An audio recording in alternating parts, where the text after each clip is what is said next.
Assalamu alaikum everyone.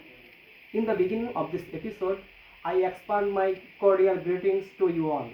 In this episode, I would like to share some motivational quotations from some literary figures or some political person, and I think this video will be more helpful and effective for the person who have ordered to be motivated by the motivational speech or who can change their life through this. So let's start with our chattering.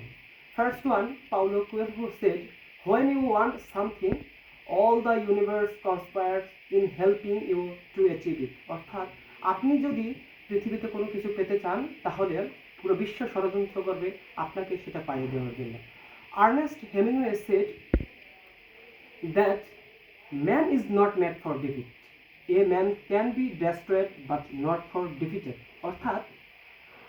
অর্থাৎ মানুষ পরাজয় বরণের জন্য পৃথিবীতে জন্মগ্রহণ করেনি। একজন মানুষ ধ্বংস হয়ে যেতে পারে কিন্তু সে কখনো পরাজয় বরণ করবে না।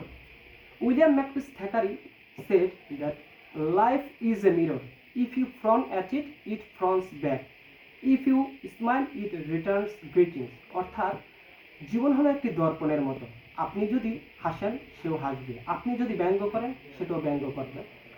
William Shakespeare said that all the world is a stage and all the men and women are merely player.